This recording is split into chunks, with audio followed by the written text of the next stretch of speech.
네, 반갑습니다. 도드튜브입니다. 오늘 전해드릴 소식은 국내 SUV 시장에서 아직은 2인자이지만 새로운 도약을 준비 중인 준대형 SUV들의 치열한 대전이 2024년부터 펼쳐질 것으로 예상된다라는 소식이 들렸습니다.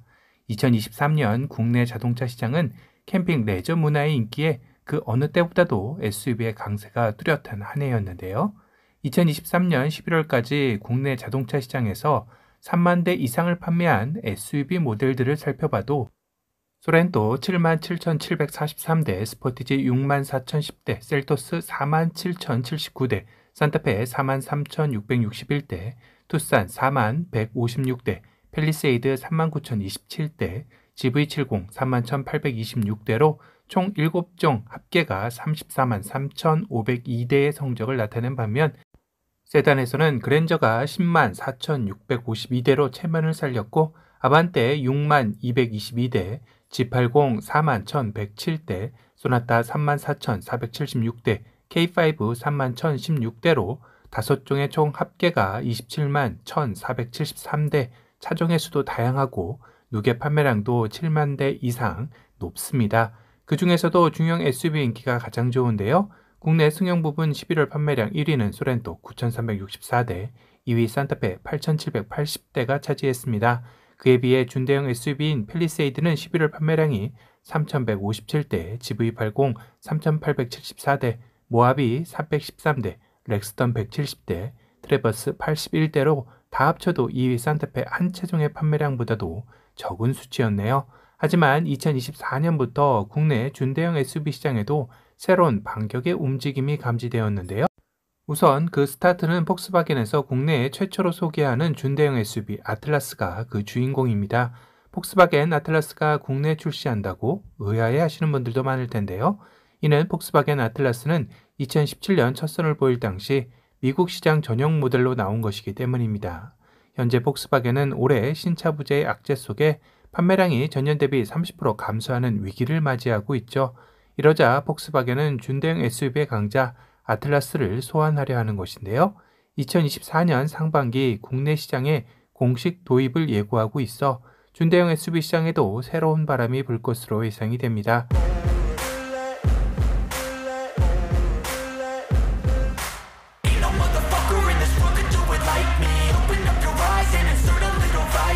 (2019년부터) 폭스바겐은 5T 전략을 내세우며 아틀라스의 국내 시장 진출을 녹화했지만 번번이 배출가스 및 소음 규정 인증 문제로 실패를 했었습니다. 하지만 최근 아틀라스는 국내 환경부 인증에서 2000년 터보 모델이 인증을 통과하며 국내 대비 준비를 마친 상황이나 다름이 없는데요.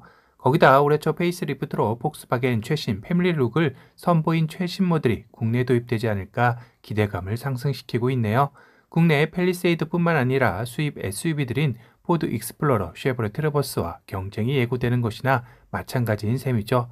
다만 가격을 놓고 봤을 때 팰리세이드와 직접적 경쟁보다는 다른 수입 SUV들의 수요를 빼앗아오는 것에 집중할 것으로 보입니다. 2018년 포드 익스플로러가 연 7,000대 가까이 판매된 전례가 있기에 아틀라스 역시 가격 경쟁력과 상품성만 뒷받침된다면 충분히 가능성도 점쳐볼 수 있겠죠. 그럼 디자인부터 한번 살펴볼까요? 전면부의 모습에서는 국내에서도 현대차가 패밀리룩으로 자주 보여준 만큼 익숙한 수평형 포지셔닝 램프가 자리 잡고 있습니다. 거기에 웅장하면서도 마초 같은 와이드한 전면의 포스는 준대형 SUV로서의 매력을 충분히 갖춘 모델이면 틀림없어 보이는데요. 리어의 모습 역시 전면과 마찬가지로 수평의 레이아웃을 유지하며 전면과의 통일성과 와이드한 모습을 구현해내고 있습니다. 측면의 모습 역시 준대형 SUV로서의 시원시원하게 뻗은 모습이 인상적인데요. 사실상 아틀라스의 제원 역시 전장 5,097mm로 5m가 넘는 사이즈로 팰리세이드와 비교해서도 큰 편이죠. 큰 덩치만큼 트렁크 용량 역시 최대 2,741리터에 달한다고 하는데요. 팰리세이드의 2,447리터보다 294리터나 더 큰 적재 공간을 제공하는 만큼 캠퍼분들에게는 상당히 매력적으로 다가올 것 같습니다. 다만 이런 덩치에 비해 2.0리터 4기통 가솔린 터보 엔진으로 최고 출력 273마력에 최대 토크 37.7의 힘으로 다소 약해 보이죠. 경쟁 모델인 팰리세이드 3.8 가솔린 6기통 최고 출력 295마력에 최대 토크 36.2의 출력에서는 222마력 낮습니다. 대신 최대 토크가 높은 만큼 중저속에서 퍼포먼스는 아틀라스가 우세할 것이며 고속으로 꾸준히 속도가 올라갈수록 팰리세이드의 운전이 더욱더 수월할 것으로 보이죠. 실내 인테리어는 어떨까요? 가장 먼저 눈에 들어오는 12인치의 터치스크린이 제공되는 인포테인먼트 디스플레이가 눈길을 사로잡았네요. 다만 국내 소비자들이 익숙한 국내 SUV들의 파노라믹 커브드 디스플레이가 아니고 우드들이 많이 사용되면서 조금은 올드해 보일 수도 있는 모습입니다. 그래도 심플하면서도 담백한 모습으로 군더더기 없는 실내 인테리어의 모습을 보여주고 있네요. 센터터널 아래 여유로운 수납 공간과 더불어 스마트폰 무선 충전 시스템, HUD, 스마트폰 커넥트, 블루투스, 프리미엄 사운드 등 부족함 없는 편의 사용도 제공한다고 합니다. 그리고 준대형 SUV인 만큼 캠핑 레저에 최적화된 모습들도 보여주는데요.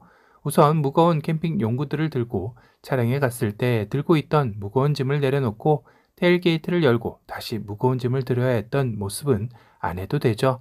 트렁크 아래 킹 모션으로 오픈되는 스마트 리프트 게이트가 적용되어져 있습니다. 또한 2열, 3열 탑승객의 시원한 개방감 시야를 제공할 파노라마 선루프 역시 팰리세이드보다 더 나아 보이는데요. 더 앞거는 보통 차박 시 실내 라이트가 좀 더 다양한 곳과 많았으면 좋겠다라는 니즈를 제대로 저격할 모습을 갖춘 것입니다. 2열 양옆에 2개, 3열 가운데 1개, 트렁크 우측편에 1개, 총 4개나 제공이 됩니다. 이뿐만 아니라 기본 사양의 운전자 보조 시스템인 어댑티브 크루즈 컨트롤, 전방 충돌 방지 보조, 주차 보조, 차선 유지 보조에 폭스바겐 IQ 드라이브 옵션이 제공되어 큰 차량을 운전해도 전혀 불편함이 없을 것 같습니다. 다만 문제는 폭스바겐 아틀라스의 가격이 관건일 텐데요.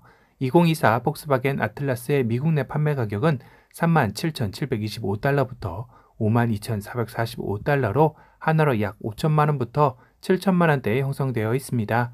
거기다 같은 시구인 티구안의 국내 판매 가격이 4,890만 원부터 5,190만 원에 형성되어 있는 만큼 상위 모델인 아틀라스의 국내 출시 가격대는 대략 5천만 원 후반에서 6천만 원대의 형성이 예상되고 있네요. 수입 준대형 SUV인 포드 익스플로러의 가격이 6,310만 원에서 7,160만 원이고 쉐보레 트래버스의 가격이 5,640만 원에서 6,615만 원이니 나름 경쟁 모델로서의 매력적인 측면은 있으리라 예상은 됩니다. 하지만 3,896만 원에서 5,491만 원대에 형성된 팰리세이드의 판매량에는 큰 영향을 미치지는 못할 것 같긴 하네요. 또한 팰리세이드는 2025년 1월경 2세대 풀체인지 모델이 나오면서 요새 대세인 하이브리드 파워트레인이 기본으로 장착되는 만큼 국내에서 가솔린 디젤의 인기가 시들해진 것 역시 변수는 존재하지 않을 것 같습니다. 그래도 국내 준대형 SUV 시장에 새로운 자극을 주기에는 충분한 요소를 갖춘 모델임에는 틀림없을 것 같네요. 오늘은 2024년 포문을 열면서 수입 준대형 SUV의 새로운 다크호스로 등장할 폭스바겐 아틀라스의 국내 출시 소식에 대해 전달해 드렸습니다. 오늘 영상이 도움이 되셨다면 도도튜브 구독 알람 설정 부탁드리고요. 또 다른 신차 소식으로 찾아뵙겠습니다. 지금까지 도도튜브였습니다. 감사합니다.